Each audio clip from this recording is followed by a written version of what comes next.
Hello students, आज हम करेंगे प्रोडक्ट प्राइसिंग कॉस्ट अकाउंटिंग का एक सम। अभी ये कॉस्ट अकाउंटिंग का सम पहले तो किसको काम आ सकता है, मैं कौन से लेवल का करा रही हूँ, मैं शुरुआत में ही बता रही हूँ ताकि जो भी देख रहा है उसका टाइम वेस्ट ना हो। तो ये एमकॉम के बच्चे, एमबीए के बच्चे हो गए, बीकॉम के बच्चे हो गए, जिनको भी कॉस्ट अकाउंटिंग में प्रोडक्ट प्राइसिंग आता है एज अ कोई यूनिट या फिर चैप्टर, तो उन लोगों को ये सब काम आएगा। मैं पहले बहुत बेसिक लेवल का सम करा रही हूँ, मतलब मीडिएट लेवल का सम करा रही हूँ, जिसमें से थोड़े बहुत कॉन्सेप्ट क्लियर होते जाएंगे। ऐसे मैं 2-3 सम करूंगी ताकि आपका पूरा चैप्टर कवर हो जाएगा इससे। ठीक है, तो ये पहले हमने मैंने एक पूरा सम का एक अमाउंट वगैरह सारी लिख दी है। मैंने कोई टेक्स्ट बुक में से ही ये रेफरेंस लिया हुआ है, जो basically Gujarat university, Kutch university में जो रेफरेंस के तौर पे बुक यूज होती है, उसमें से मैंने ये एक रेफरेंस लिया हुआ है प्रोडक्ट प्राइसिंग का। तो सबसे पहले क्या बताना चाहता है, इससे पहले हम एक चीज समझ लेते हैं, प्रोडक्ट प्राइसिंग का कॉन्सेप्ट क्या है कॉस्ट अकाउंटिंग के अंदर। जब भी कोई भी फर्म अपना प्रोडक्ट का प्राइस डिफाइन करना चाहता है, तभी वो अलग अलग मेथड्स के बारे में सोचता है कि जैसे कोस्ट प्लस 20% कर देंगे, मार्जिनल कोस्ट के ऊपर कर देंगे, कन्वर्जन कोस्ट के ऊपर कर देंगे, कैपिटल एम्प्लॉयड के ऊपर परसेंटेज निकाल देंगे। तो ये डिफरेंट डिफरेंट तरीके होते हैं कोई भी प्रोडक्ट का प्राइस डिफाइन करने के लिए। अब प्राइस या फिर सेल्स की अमाउंट आती कैसे है, कोस्ट प्लस प्रॉफिट आती है, तो इसके लिए हमें हमेशा कोस्ट पहले निकालनी पड़ेगी इन सारे सम के अंदर। उसके बाद हमें कंडीशन ऑलरेडी दी हुई होंगी कि प्रॉफिट कितने परसेंटेज, कितना अमाउंट पे निकालना है, कैसे करना है, उसके हिसाब से हमें प्रॉफिट निकालना है। और जो कोस्ट अमाउंट हमने खोजी है और जो प्रॉफिट अमाउंट हमने खोजी है, उन दोनों का टोटल करना है, टोटल सेल्स वैल्यू मिलेगी, उसके ऊपर से हमें डिवीजन करना है नंबर ऑफ यूनिट से, तो हमें पर यूनिट प्राइस मिल जाएगी। ठीक है, तो हम सम स्टार्ट करते हैं, इससे ज्यादा कॉन्सेप्ट क्लियर होगा। पहले तो एक कोई भी ए फर्म है, उसको एक ऑर्डर मिला है 1 लाख यूनिट को भेजने के लिए, मतलब 1 लाख यूनिट बना के सेल करने के लिए उनको एक ऑर्डर मिला है। अभी इसके लिए उनको रिक्वायरमेंट क्या पड़ेगी, तो उनको फिक्स इन्वेस्टमेंट्स की रिक्वायरमेंट पड़ेगी 1 लाख की, क्योंकि अगर 1 लाख यूनिट बनाने तो कुछ तो फिक्स इन्वेस्टमेंट चाहिए होगा ना, एडिशनल फिक्स इन्वेस्टमेंट। और वर्किंग कैपिटल भी चाहिए होगी, तो वर्किंग कैपिटल कितनी चाहिए होगी, जो सेल्स वैल्यू होगा उसका 20% वर्किंग कैपिटल चाहिए होगी।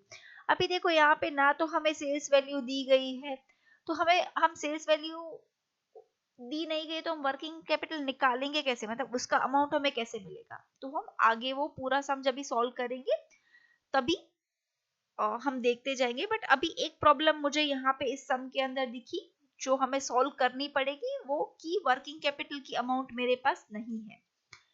फिर बोला गया कि रो मटेरियल, तो रो मटेरियल कितना चाहिए होगा 1 लाख यूनिट बनाने के लिए, 1 लाख kg, 3 रुपए की प्राइस पर केजी, तो मेरा रो मटेरियल कितना हो जाएगा, 3 लाख हो जाएगा।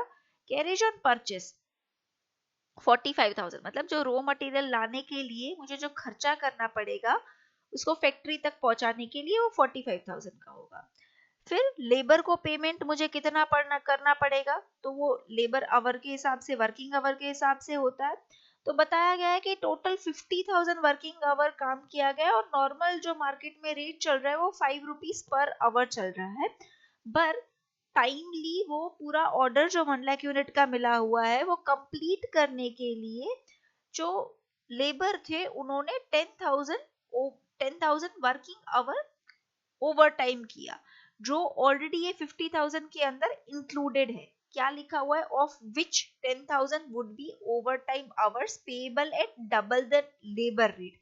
मतलब क्या बोला जा रहा है कि जो लेबर आवर है उसके दो पार्ट हो जाएंगे, 10,000 ओवर टाइम वाले जिसके ऊपर हमें डबल रेट, मतलब 5 into 2, मतलब 10 रुपया लगाना है। तो एक ये हो गया, और दूसरा पार्ट हो जाएगा 50,000 माइनस 10,000, मतलब 40,000 वर्किंग आवर्स हो जाएंगे, उसके ऊपर हम नॉर्मल रेट लगाएंगे 5 रुपीज का। ठीक है, अभी आगे बताया जा रहा है कि फैक्ट्री ओवरहेड जो होंगे वो 75% ऑफ डायरेक्ट लेबर होंगे। जो लेबर कॉस्ट मेरी आएगी पूरा कैलकुलेशन करने के बाद, उसका 75% मेरा फैक्ट्री ओवरहेड होगा। सेलिंग एंड डिस्ट्रीब्यूशन ओवरहेड कैसे आएगा, वो 33% जो होगा वो फैक्ट्री ओवरहेड का अमाउंट जो होगा उसका सेलिंग एंड डिस्ट्रीब्यूशन ओवरहेड निकलेगा। मतलब सिंपल शब्द में अगर समझाने जाए तो जो सेलिंग एंड डिस्ट्रीब्यूशन ओवरहेड होगा वो फैक्ट्री ओवरहेड का 1/3 होगा। 33.33% मतलब 1/3 ही हो गया। अभी एक और चीज बताई गई है कि material realized as a scrap at the end of the operation is estimated ₹5,000 which means ये मेरी इनकम है। जब भी आप अपने घर का ही एग्जांपल ले लो, आप कुछ रद्दी बेच रहे हो, कोई प्लास्टिक हो गया, कोई न्यूज़पेपर हो गया, जो वेस्टेज बुक्स हो गई, तो आपको पैसा मिल रहा है ना, आपकी इनकम है वो, आपकी कॉस्ट तो है नहीं। तो ऐसे ही अगर फैक्ट्री में कुछ ऐसा मटेरियल पड़ा हुआ है जो अभी काम का ही नहीं है तो उसको सेल आउट किया जा रहा है, तो स्पेस भी बच जाएगा कंपनी का। तो उसको जब भी आप स्क्रैप को बेच रहे हो तो आपको इनकम हो रही है, तो ये आपकी जो कॉस्ट आप कैलकुलेट करोगे ना उसमें से माइनस होगी। भंगार है ये तो, स्क्रैप है तो माइनस हो जाएगा। ठीक है। अभी इसमें 3 कंडीशन दी गई है कि आपको 3 तरीके से प्राइस डिफाइन करनी है, पर यूनिट प्राइस डिफाइन करनी है। एक कौन सा तरीका है, return on 20% on capital employed. दूसरा है return of 20% on sales profit, 50% on conversion cost. तो सबसे पहले हमें क्या बनाना पड़ेगा, कोस्ट शीट बनानी पड़ेगी। तो पहले कोस्ट शीट बना लेते हैं। तो जनरली ये फॉर्मेट जैसे टेबल फॉर्मेट बना लो और कैलकुलेशन साइड में ही दिखाते जाओ, आप लोगों के लिए इजी हो जाएगा। अगर कुछ वेरिएबल और फैक्ट्री ओवरहेड जैसे मतलब वेरिएबल और फिक्स्ड ओवरहेड कुछ अलग दिए गए हैं तो उसको सेपरेट दिखाओ, ताकि कभी वेरिएबल कॉस्ट के ऊपर कुछ कैलकुलेशन करनी है तो वो भी इजी हो जाएगा। इस सब में नहीं है, जब भी होगा हम तभी देखेंगे। तो सबसे पहले यहाँ पे क्या दिया गया है कि रॉ मटेरियल जो है वो 1 लाख kg था और ₹3 के हिसाब से था, तो अमाउंट क्या आ जाएगा, 3 लाख रुपीज आ जाएगा। फिर कैरेज ऑन परचेस सीधा अमाउंट ही दिया था, 45,000 था। डायरेक्ट लेबर के हमने 2 पार्ट किए थे क्योंकि 10,000 वर्किंग आवर्स जो थे वो क्या थे, ओवर टाइम थे, उस पे क्या लग रहा था, डबल द रेट। तो रेट क्या था, ₹5 था, उसके बदले हम ₹10 लगाएंगे, तो 1 लाख रुपया उसका हो गया। कैसे हुआ, 10,000 वर्किंग आवर ओवर टाइम के, उसके ऊपर ₹10 के रेट के हिसाब से मैं लेबरर को पेमेंट करूंगी। बाकी का जो था वो नॉर्मल था, तो उसका कितना हो गया, 40,000। 40,000 कैसे आया, 50,000 टोटल आवर्स है, उसमें से हमने 10,000 माइनस कर दिए। तो 40,000 आवर्स इंटू ₹5 जो नॉर्मल रेट है, तो ये आ गया 2 लाख, ये आ गया 1 लाख, और दोनों का हम टोटल करेंगे तो टोटल क्या आ जाएगा, 3 लाख रुपीज आ जाएगा। ठीक है। अभी फैक्ट्री ओवरहेड कितना है, तो बोला गया था 75% ऑफ जो मेरी लेबर कॉस्ट आएगी ना उसका, तो 3 लाख का 75% करेंगे तो 2,25,000 आ जाएगा। आप लोग एक काम कीजिएगा, आप पहला जो मैंने जहाँ पे पूरा सम का अमाउंट वगैरह मतलब जो पूरा क्वेश्चन लिखा है ना उसका स्क्रीनशॉट ले लीजिए, और आप खुद से भी ये सम साथ साथ में मेरे साथ साथ में सॉल्व करना स्टार्ट कर दीजिए, ताकि आपका भी प्रैक्टिस होगा। और अगर आपको कुछ डाउट जा रहा है तो आप तुरंत ही कमेंट सेक्शन में डालिएगा, तो मैं उसका पक्का से रिप्लाई करूंगी। ठीक है। फैक्ट्री ओवरहेड कितना बोला गया है, लेबर कॉस्ट जो है उसका 75% मतलब 2,25,000 आ गया। अभी सेलिंग एंड डिस्ट्रीब्यूशन ओवरहेड क्या बोला गया था, फैक्ट्री ओवरहेड जितना भी आएगा ना उसका 1/3 बोलो या फिर 33.33%, तो वो कितना आएगा, 75%। स्क्रैप जो मेरी इनकम है उसको मैंने माइनस में दिखाया है, -5,000। तो इन सब का जब भी हम मैं प्लस और माइनस करूंगी तो मेरा टोटल कॉस्ट कितना आ जाएगा, 9,40,000। अब ये कॉस्ट आ गया 1 लाख यूनिट बनाने के लिए, पर मुझे तो चेक क्या चाहिए, मुझे तो सेलिंग प्राइस मांगा है, पर यूनिट मांगा है। तो अब मुझे पहले तो कंडीशन दिए, तो मुझे अभी सभी के सारे जितनी कंडीशन बोले उसके हिसाब से प्रॉफिट निकालना पड़ेगा, फिर मैं उसको कॉस्ट में एड ऑन करूंगी, फिर मैं उसको डिवाइड करूंगी नंबर ऑफ यूनिट से, तो मुझे per unit cost sorry per unit price मिल जाएगा। ठीक है, करते हैं, आगे बढ़ते हैं। तो कंडीशन ए क्या बोल रहा है, 20% ऑन कैपिटल एम्प्लॉयड। अभी ठीक है बच्चों, एक चीज समझो, कैपिटल एम्प्लॉयड होता क्या है, जो मेरा फिक्स इन्वेस्टमेंट होता है प्लस मेरा वर्किंग कैपिटल होता है, उन दोनों को अगर हम मिला दे तो मेरा मेरा कैपिटल एम्प्लॉयड आ जाएगा। अभी यहाँ पे फिक्स इन्वेस्टमेंट पहले ही सब में क्या दिया हुआ है, 1 लाख दिया हुआ है। ठीक है, एक मिनट,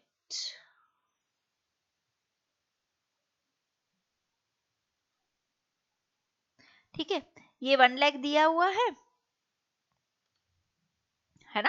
और प्लस 20% ऑफ सेल्स मेरा क्या दिया हुआ था, वर्किंग कैपिटल। अब इन दोनों को मुझे ऐड करूंगी तो मुझे क्या मिल जाएगा, मेरा कैपिटल एम्प्लॉयड मिल जाएगा। पर मेरे पास सेल्स की तो वैल्यू ही नहीं है। तो हमें बचपन से सिखाया गया है कि जो भी वैल्यू मेरे पास नहीं है उसको एक्स अज्यूम कर दो। तो यहाँ पे मैंने सेल्स को एक्स अज्यूम कर दिया। ठीक है, तो अभी मैं कैसे निकालूंगी, मेरे पास फिक्स इन्वेस्टमेंट तो 1 लाख का 1 लाख है ही, और सेल्स का 20% मतलब एक्स का 20% मेरा हो जाएगा वर्किंग कैपिटल। तो अभी यहाँ पे तो मैं एक्स की वैल्यू कैसे निकालूं, वो तो है ही नहीं, वो तो मैंने अज्यूम किया हुआ है। तो मैं क्या कर रही हूँ, 20 divided by 100 into x is equal to आ जाएगा 0.20x। तो ये जो अमाउंट आ गई मतलब 1 लाख प्लस 0.20x, ये मेरा कैपिटल एम्प्लॉयड है। अभी बोला गया है कि जो ये कैपिटल एम्प्लॉयड आया उसका 20% मेरा प्रॉफिट होगा। ठीक है, तो अभी जो हमने ये 1 लाख प्लस 0.20x को जाना उसका भी हमें 20% निकालना है। तो वो कैसे निकालेंगे, तो हमने पहले तो 1 लाख का 20% निकाल दिया, वो कितना आया 20,000 आ गया। ठीक है, अभी हमें प्लस भी करना पड़ेगा क्योंकि हमें वर्किंग कैपिटल के ऊपर भी तो 20% निकालना पड़ेगा। तो आप जब 0.20 का 20% आपके कैलकुलेटर में निकालोगे तो वो क्या आ जाएगा, 0.04 आ जाएगा। और पीछे एक्स तो लगाना ही है क्योंकि वो सेल्स वैल्यू है। ठीक है, अब मेरे पास प्रॉफिट भी आ गया, मेरे पास कॉस्ट भी है, मेरे पास सेल्स का अज्यूम किया हुआ वैल्यू भी है। तो मैं cost plus profit is equal to sales कर सकती हूँ ना। जब भी मेरे पास कॉस्ट है उसमें मैं अगर मैं मेरा प्रॉफिट ऐड कर देती हूँ तो मुझे क्या मिल जाता है, सेल्स मिल जाता है। तो कॉस्ट मेरा क्या हुआ, आया हुआ है कॉस्ट स्टेटमेंट पर से 9,40,000 आया हुआ है ना, 940 आया हुआ है। प्लस उसके साथ मैं मेरा जो प्रॉफिट मैंने खोजा हुआ है 20,000 प्लस 0.04x उसको मैं ऐड कर रही हूँ। उसके सामने सेल्स का वैल्यू कितना है, x है। तो अगर हम इसको सिंप्लीफाई करते हैं तो क्या आ जाएगा, 940 प्लस 20,000 अगर हम ऐड कर रहे हैं तो 960 आ रहा है। x के माइनस 0.04 जो है उसको हम इस साइड लेके जाएंगे तो क्या आ जाएगा, x माइनस 0.04x आ जाएगा। ठीक है, तो 9,60,000 इज इक्वल टू 0.96 आ जाएगा। अब उसको और हम सिंप्लीफाई करेंगे, अगर मुझे x की वैल्यू खोजनी है तो 9,60,000 divided by 0.96 is equal to क्या आ जाएगा, x आ जाएगा। x क्या है, मेरा सेल्स वैल्यू है, वो आ गया 10 लाख। अब ये मेरा टोटल सेल्स आया है, पर मुझे तो पर यूनिट सेल्स की सेलिंग वैल्यू खोजनी है ना, कि मुझे एक जो यूनिट है वो बेचने की क्या सेलिंग प्राइस आएगी, मुझे कोटेशन तो ऐसे ही देना पड़ेगा। तो उसको मैं कैसे खोजूं, तो जो मेरा टोटल सेल्स होगा उसको मैं मेरे नंबर ऑफ यूनिट जितने भी मुझे सेल करने हैं उससे डिवाइड कर दूंगी तो मुझे मेरा पर यूनिट सेलिंग प्राइस मिल जाएगा ना। अच्छा, यहाँ पे है ना, मैंने तीनों कंडीशन के अंदर पर यूनिट कॉस्ट लिख दिया है बाय मिस्टेक, तो वो आप लोग ध्यान रख लेना। एक वो मेरे से मिस्टेक हुई है, वो I am so sorry for that, next time से मैं ध्यान रखूंगी, ऐसी मिस्टेक नहीं होगी। बट अभी के लिए आप इसको पर यूनिट कॉस्ट रखिएगा, सॉरी पर यूनिट प्राइस रखिएगा, ना कि कॉस्ट रखिएगा। तो पहली कंडीशन में अगर मैं ऐसे मेरा प्राइस डिफाइन कर रही हूँ कैपिटल एम्प्लॉयड के बेस के ऊपर तो कितना लग रहा है, 10 रुपीज लग रहा है। अभी कंडीशन बी में चले जाते हैं, तो उसमें क्या बोला है कि 20% ऑन सेल्स वैल्यू। ठीक है, तो अभी जो चीज नहीं होती हम उसको अज्यूम कर लेते हैं। ठीक है, वो कॉमर्स के बच्चे जो भी होते हैं उनको पता ही है, जो भी चीज नहीं है उसको एक्स अज्यूम कर लो, 100 अज्यूम कर लो, तो इस केस में हम 100 अज्यूम कर रहे हैं। अब सेल्स वैल्यू के ऊपर ही 20% बोला हुआ है तो सेल्स 100 है, उसके ऊपर मुझे 20% प्रॉफिट लगाना है तो वो 20 आ जाएगा। और सेल्स में से मैं प्रॉफिट माइनस करूंगी तो क्या आ जाएगा, कॉस्ट आ जाएगा। तो 100 माइनस 20 करेंगे तो क्या आ जाएगा, 80 आ जाएगा। अब जब भी मेरा 80 के सामने मेरा कॉस्ट वैल्यू तो मुझे पता ही है वो 9,40,000 है, तो सेल्स वैल्यू कितना आ जाएगा 100 के सामने। अगर हम क्रॉस मल्टीप्लीकेशन करते हैं तो 100% के हिसाब से सेल्स वैल्यू मेरा आ जाएगा 11,75,000। अभी पर unit cost sorry per unit price मुझे खोजना है तो कैसे मिल जाएगा, जो 11,75,000 है उसको डिवाइड करूंगी मैं 1 लाख से, तो कितना आ जाएगा 11.75। अभी हम चले जाते हैं कंडीशन सी की तरफ।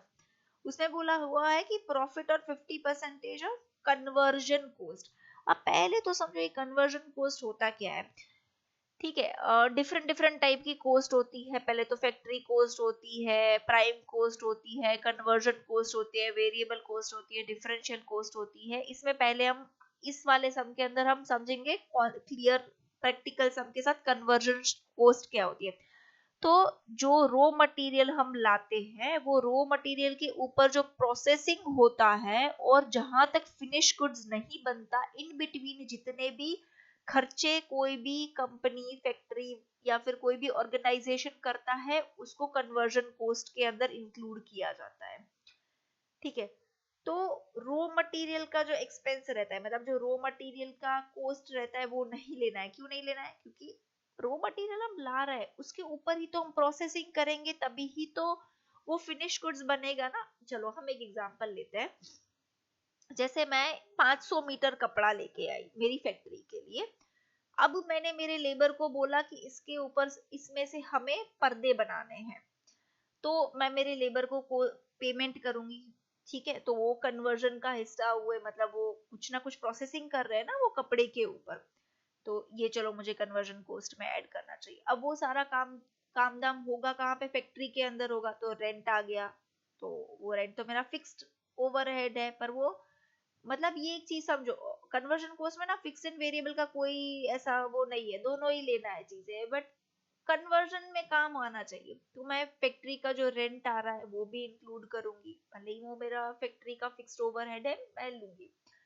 फिर दूसरा, मैं उसको मशीन को चला रही हूँ, उसका मेंटेनेंस हो गया, इलेक्ट्रिसिटी आ रहा है, जो फैक्ट्री के ओवरहेड्स होते हैं, जो जनरली यहाँ पे फैक्ट्री ओवरहेड ही दिया जाएगा, इतना डिटेल में ये चैप्टर में नहीं आता है, तो वो सारे भी मुझे लेने पड़ेंगे। बट मैं एडमिन लूंगी, एडमिन जो ओवरहेड रहता है, सेलिंग एंड डिस्ट्रीब्यूशन रहता है, वो नहीं। क्यों, क्योंकि वो कुछ प्रोडक्ट के ऊपर कुछ एडिशन हो रहा है, उसके वजह से नहीं हो रहा है। अगर एडमिन का स्टाफ नहीं है तो उसके वजह से फिनिश गुड्स बनने में कोई दिक्कत आएगी, नहीं आएगी ना। सेलिंग एंड डिस्ट्रीब्यूशन में कुछ, अगर मैं वो सेलिंग एंड डिस्ट्रीब्यूशन के लिए कोई नहीं है तो भी फिनिश गुड्स तो बन ही जाएगा ना। अगर फैक्ट्री नहीं चल रही है या फिर लेबर काम पे नहीं है तो गुड्स नहीं बनेंगे। तो इसका मतलब क्या हुआ, कन्वर्जन कॉस्ट मतलब क्या होता है, जो रॉ मटेरियल हमारा रहता है उसमें कुछ एडिशन होता है तो वो कन्वर्जन कॉस्ट में आएगा, सिंपल टर्म्स में। अभी यहाँ पे मैंने दो अमाउंट ली है, एक तो लेबर का लिया है और दूसरा मैंने लिया है फैक्ट्री ओवरहेड का। तो आप लोग सोचोगे कि जो कैरिज आउटवर्ड था, जो कैरिज ऑफ परचेस मैंने 45,000 कोस्ट स्टेटमेंट में दिखाया गया है सेकेंड अमाउंट, वो मैंने क्यों यहाँ पे नहीं लिया। समझो एक चीज, जो मैं रॉ मटेरियल ला रही हूँ उसका मैं अगर कुछ लाने के लिए कुछ खर्चा कर रही हूँ, जैसे वो मेरे गोदाम के या फिर मेरे गोडाउन के बाहर आके पड़ा हुआ है, अब वो बोरियों में है तो मुझे उसको अंदर लाना है, तो उसके लिए मैं अगर कुछ लेबर चार्जेस पे कर रही हूँ तो उससे मेरे जो रॉ मटेरियल है उसमें कुछ एडिशन हो रहा है, मतलब उसमें कुछ प्रोसेसिंग हो रही है, नहीं हो रही है, तो मैं उसको नहीं लूंगी। तो जब भी ऐसा कुछ सम आए और कुछ ऐसी सम के अंदर कुछ ऐसी चीजें डाली हुई आप नहीं समझ पा रहे हो ना, तो इतना समझ लो, अगर वो आपके रॉ मटेरियल में कुछ चेंजेस ला रहा है, कोई भी खर्चा है, तो उसको कन्वर्जन कॉस्ट में ऐड कर दो, बाकी में मत करो। तो यहाँ पे दो चीजें हैं, 3 लाख हो गया मेरा, क्या है, लेबर कॉस्ट हो गया, और दूसरा क्या है, दूसरा चीज है मेरा फैक्ट्री, सॉरी एक तो लेबर था और हाँ दूसरा फैक्ट्री ओवरहेड था। 2,25,000 दोनों मिला के कितना हो गया, 5,25,000। तो ये मेरी कन्वर्जन कॉस्ट है।